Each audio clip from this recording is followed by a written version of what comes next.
இந்த பூபதியை பத்தி சொல்றேன்னு என்னை அப்படியே முறைக்கிறாரு அங்கிருந்து. உண்மையில பட்டை கலப்பிருக்காரு. இந்த படத்துக்கு அப்புறம் அவர் வேற இடத்துக்கு போவாரு. சூப்பரா பண்ணிருக்காரு.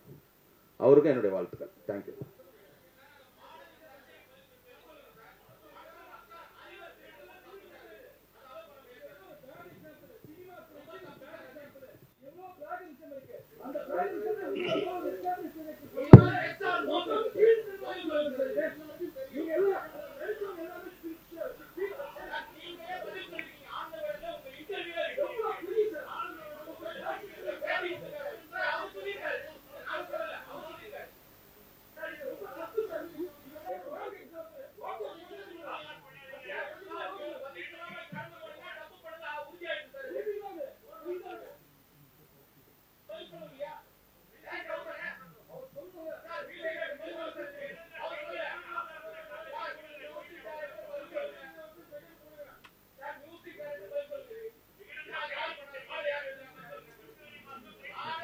பாருங்க, இப்போ ஜெகனும் சக்தி சாரும் சேர்ந்தாதான் படத்தை பண்ணாங்க. அது இல்ல இல்ல இப்போ அதுக்கு பிறகு ஜெகன் வந்து பாருங்க ரெண்டும் பேசி முடிச்சு சக்தி சார் எழுதாங்க முடிச்சாச்சு. இப்ப ஜெகனும் வரல. நீங்க அதனால பாருங்க,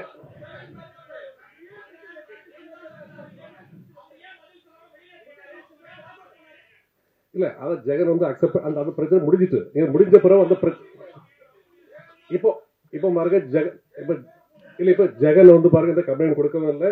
நீங்க அதனால பாருங்க, அதனால இந்த படத்துக்கு பிரச்சனை பண்ணாதீங்க.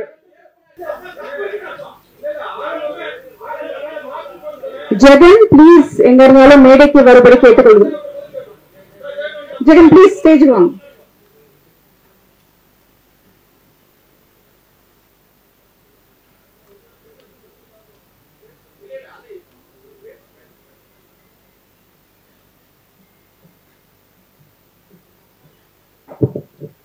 அனைவருக்கும் வணக்கம்.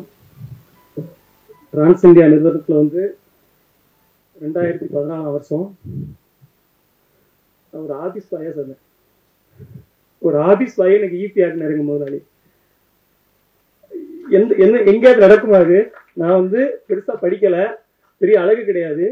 இந்த கம்பெனியில் வந்து என்னை சேர்க்கறதுக்கு நிறைய பேர் வந்து எதிர்ப்பு தெரிவிச்சாங்க. முதல்ல இந்த கம்பெனியில எப்படிப்பா ஒன்றை சேர்ப்பாங்கட்டு. எங்க ப்ரொடியூசர் வந்து ரொம்ப கீழே உள்ள இடத்துல இருந்து மேலே வந்து வருங்கனால என்ன முதல்ல பார்த்தாரு. ஒரு மனிதனை பார்த்த உடனே எனக்கு நான் ரொம்ப நெகட்டிவா இருந்தேன். நமக்கு ஒன்று கொஞ்சம் எழுதுவேன், இலக்கியம் படிப்பேன், அது எல்லாத்துக்கும் தெரியும், உங்களுக்கு தெரியும். அப்போ வந்து எல்லாரும் என்ன சொன்னாங்கன்னா, நீ இன்னும் ஒரு பார்க்க ஒரு இதா இல்லையப்பா, அவ்வளோ பெரிய கம்பெனியில் வேலை செய்யும்போது. சார் இந்த நேரில் பார்த்துட்டு என்ன சொன்னாங்க, எனக்கு பேச முடியல, சாரி ரொம்ப பேச முடியல, கவலையா இருக்கு. இப்படி ஒரு இந்த மேடையில் நான் இப்படி வந்து நிற்க வேண்டி இருக்குன்னு நான் சத்தியமா நினைக்கவே இல்லை.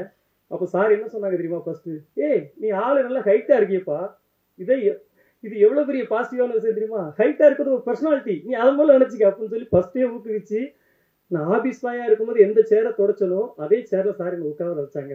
அதனால என்னைக்குமே நான் அவங்களுக்கு என்னைக்குமே விசுவாசமா இருப்பேன். அது வந்து இப்போ என் ஒய்ஃபு, எனக்கு 3 குழந்தைங்க இருக்கு, என் ஒய்ஃபு என் 3 குழந்தைங்க வேணுமா, ராஜேந்திரராஜன் சார் வேணுமானா நான் அவர் தான் வேணும்னு சொல்லுவேன். எனக்கு இந்த வாழ்க்கையே கொடுத்தது அவரு, எனக்கு கல்யாணம் நடந்ததுலேருந்து எனக்கு எல்லாமே அவர் தான், இதுக்கு மேல கிடைக்க போறது அவர். அதனால அவரை கஷ்டப்படுத்துற மாதிரி எதையுமே செய்யக்கூடாதுங்கிறதுல நான் தெளிவா இருந்தேன்.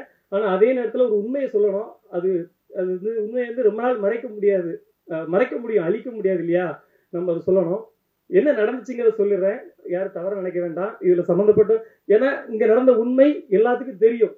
அதனால ஆனா சில நேரத்தில் சில பேர்களால் வெளிப்படுத்த முடியாது. அது பூபதி மாஸ்டரா இருந்தாலும் எடிட்டரா இருந்தாலும் எல்லாத்துக்கும் தெரியும், அதை வெளிப்படுத்த முடியாது. நான் என்ன நடந்ததுங்கிறத சொல்லிடுறேன். இந்த படத்துக்கு முதல்ல மியூசிக் இருந்து சாம்சியஸ், அவருக்கு இயக்குனருக்கும் கொஞ்சம் செட் ஆகலைங்கிறனால அவர் விலகிட்டார் படத்துல இருந்து. அப்புறம் வந்து பாட்டு வந்து போலீஸ்காரனை கட்டிக்கிட்டு அங்க பாட்டு எப்படி உருவாச்சுங்கிறதே நான் உண்மையே சொல்லிடுறேன். சிகப்பு சூரியன் ஒரு படம், சில்கு சுமிதா வந்து கண்டா கண்டா மாப்பிள்ளைன்னு ஒரு பாட்டு வரும். அதுல வந்து போலீஸ்காரனை கட்டினா அடிப்பான், டாக்டரை கட்டினா அப்படின்ற மாதிரி ஒரு லிரிக்ஸ் வரும். அப்போ வந்து நாங்க வந்து மலையாளத்துல ஒரு பாட்டு வந்து பெரிய ஹிட்டான ஒரு பாட்டு இருந்துச்சு. அந்த பாட்டோட டியூன் எடுத்து மியூசிக் டைரக்டர் அனுப்பணும். அப்ப நானும் இருந்தோம், டைரக்டர் இருந்தாரு, கோ டைரக்டர் காமராஜ்னு ஒருத்தர் இருந்தாரு.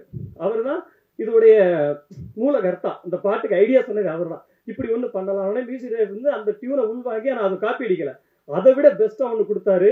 கொடுத்த உடனே அதுக்கு வந்து டியூனுக்கு வார்த்தை எழுதணும். எழுதும்போது டைரக்டர் உட்காந்துருந்தேன், நான் உட்காந்துருந்தேன். டியூனை கேட்டு ஏன்னா தத்தகாரம்னா என்ன அப்படின்னா நிறைய பேருக்கு தெரியாது, டேரக்டருக்கே தெரியும், எனக்கு தெரியும் தத்தகாரம்னா என்னட்டு. அந்த தத்தகாரத்துக்கு நான் வார்த்தைகள் எழுதினேன், சில இன்புட்ஸ் அவர் கொடுத்தாரு, பாட்டு எழுதி முடிச்சு நான் எப்போதுமே இது வரைக்கும் என்கிட்ட இருக்கு எல்லா பாட்டையும் நான் எழுதி இயக்குனருக்கு தான் அனுப்புவேன், மியூசிக் டைரக்டருக்கு நேரடி அனுப்ப மாட்டேன், இயக்குனர் வழியாக தான் போகும். அப்படி உருவாச்சு அப்படி அந்த பாட்டு வந்துட்டு இருக்க நேரத்தில் ஒரு இடையில என்ன ஒரு பிரச்சனை வந்துச்சுன்னா, டைரக்டருக்கு எனக்கு நான் ப்ரொடக்ஷனில் ஈபி இப்போ எங்கள் சார் ரொம்ப எல்லாத்துலேயுமே கணக்காக இருக்கணுமாங்க, அதாவது படத்துக்குள்ளே எவ்வளோ நாள் செலவு பண்ணி வேஸ்ட்டாக செலவு பண்ணக்கூடாது கவனமாக இருப்பாங்க. அப்போ சில விஷயங்கள் ப்ரொடக்ஷனில் கொஞ்சம் எக்ஸஸ் ஆகுது, ஒரு 8 கோடி ரூபாயில் துவங்கப்பட்ட படம் 15 கோடிக்கு மேலே ஆகுது. இப்படி ஆகும்போது அங்கே என்னென்ன பிரச்சனை இருக்குங்க நான் சாருக்கு கன்வே பண்ணேன். அதில் ரொம்ப டென்ஷன் ஆகிட்டு என்ன பண்ணிட்டாரு, நான் பாட்டில் ஜெகன் பேரை போட மாட்டேன்ட்டு எங்கள் சார் ரொம்ப ரிக்வஸ்ட் பண்ணாங்க, உண்மையிலே போடுங்க சார், சின்ன பையன் தானே வளர்ந்துட்டு போட்டு சார் அப்படின்னு சொன்னாங்க. ஆனால் அவர் கேட்கல.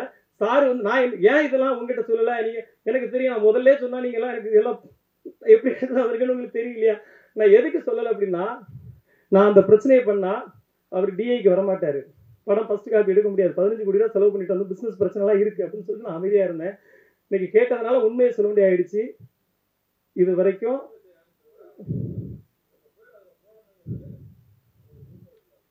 நான் கண்டிப்பா கண்டிப்பா கண்டிப்பா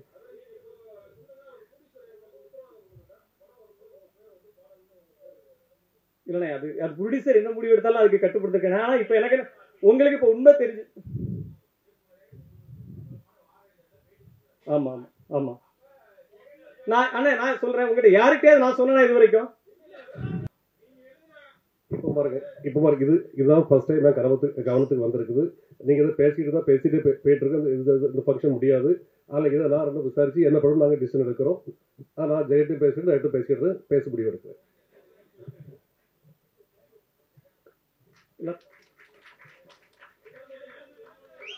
ஆமா ஒரு 4 பாட்டு மெயினான பாட்டு, அந்த பாட்டு 3 ஒரு சின்ன சின்ன பாட்டு 4 வரிகள் தான் வரும். அது இயக்குனரே சொன்னதுதான்.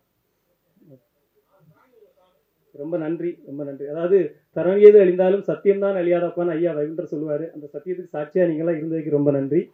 என்னால யாரும் மன வருத்தப்பட்டிருந்தா நான் பாதம் தொட்டு நன்றி மன்னிப்பு கேட்கிறேன்.